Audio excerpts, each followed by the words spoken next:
Students, welcome to Balkrishna classes. आज हम देखने वाले हैं हिंदी व्याकरण में क्रिया, वर्ब, क्रिया। इस क्रिया के बारे में आज हम जानकारी लेने वाले हैं। ठीक है। जिस शब्द से कार्य के करने या होने का ज्ञान होता है उसे क्रिया कहते हैं। मतलब जो भी हम काम करते हैं, वाक्य में जो भी क्रिया हुई है वो जिस शब्द से हमें पता चलती है उसे क्रिया कहते हैं। उदाहरणार्थ, बच्चा दूध पी रहा है, सुरेश कॉलेज जा रहा है। इसमें ऊपर जो वाक्य दिए हैं इसमें पी, जा, ये जो शब्द आए हैं, पी रहा है, जा रहा है, ये क्रियाएं हैं। ठीक है। तो क्रिया के बिना वाक्य अधूरा रहता है। जो भी क्रिया होती है उसके बिना वाक्य अधूरा रहता है। क्रिया के मूल रूप को धातु कहते हैं। ठीक है। और धातु को प्रत्यय जोड़कर शब्द बनाए जाते हैं। ठीक है। और ये जो है क्रिया, लिंग, वचन और कारक में परिवर्तन होने से क्रिया का रूप बदल जाता है।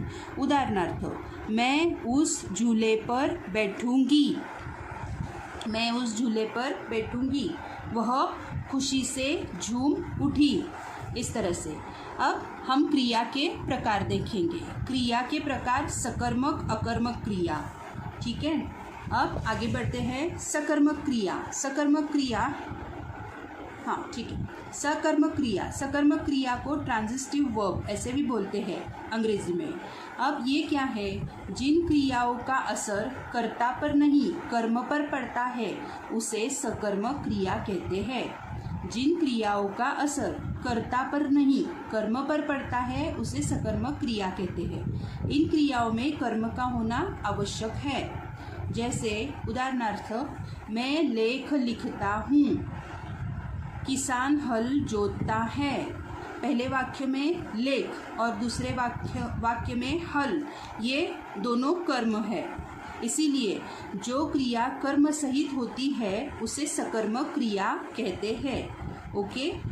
क्रिया में क्या और किसको पूछने पर जो उत्तर मिले वो सकर्मक क्रिया होती है। ठीक है।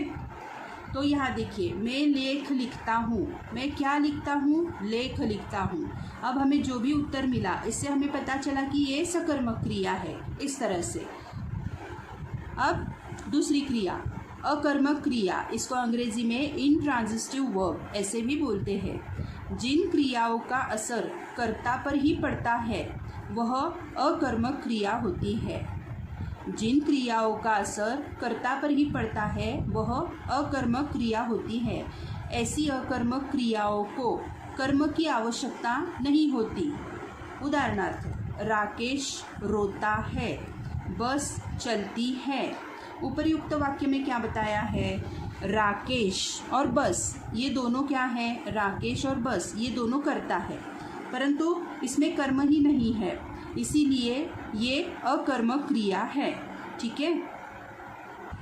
ओके स्टूडेंट्स, तो यहाँ देखिए कुछ सकर्मक और कुछ अकर्मक क्रियाएं यहाँ पे बताई है। कुछ सकर्मक क्रियाएं कौन सी होती है? सकर्मक क्रियाएं काटना, पीटना, रखना, देखना, पढ़ना, फैलना, घूमना, बुलाना, बनाना, खोलना, पीना, सजाना, चमकना आदि, ये सकर्मक क्रियाएं हैं। और अकर्मक क्रियाएं कौन सी है? आना, जाना, रोना, सोना, हंसना, घूमना, पहुंचना, बढ़ना, फैलना आदि, ये अकर्मक क्रियाएं हैं। और भी कुछ क्रियाओं के प्रकार है वो इस तरह से। संयुक्त क्रिया, इसको हम कंपाउंड वर्ब ऐसे भी बोलते हैं। कार्यों को पूरा करने के लिए जब वाक्य में दो या दो से अधिक क्रियाओं का उपयोग होता है तब उसे संयुक्त क्रिया कहते हैं। मतलब कोई भी कार्य पूरा करने के लिए वाक्य में दो या दो से अधिक क्रियाएं होती है तब उसे संयुक्त क्रिया कहते हैं। उदाहरणार्थ, लड़की गिर पड़ी, गाड़ी चली गई। पहले वाक्य में गिर पड़ी ये क्रियाएं है। गिर पड़ी यह क्रिया, इसमें गिरना और पढ़ना ये दो क्रियाओं से ये क्रिया बनी है, इसीलिए ये संयुक्त क्रिया है। और दूसरे वाक्य में क्या बताया है? दूसरे वाक्य में समझना चाहा क्रिया है। समझना चाहा, यह क्रिया समझना और चाहना नहीं, दूसरे वाक्य में कौन सी क्रिया है? चली गई, चलना और जाना, ऐसे। दूसरे वाक्य में चलना और जाना, ये दो क्रियाएं हैं। इन दो क्रियाओं से ये पूरी एक संयुक्त क्रिया बन गई है, इस तरह से। ठीक है। और अगला प्रकार देखिए, सहायक क्रियाएं, इंट्रांजिटिव वर्ब। जो क्रिया मुख्य क्रिया के साथ आकर उसके अर्थ में एक प्रकार की विशेषता ला देती है, उसे सहायक क्रिया कहते हैं। मतलब जो भी कोई क्रिया बताई गई हो, उसके साथ मुख्य क्रिया के साथ वो क्रिया आती है और वो क्रिया उस क्रिया को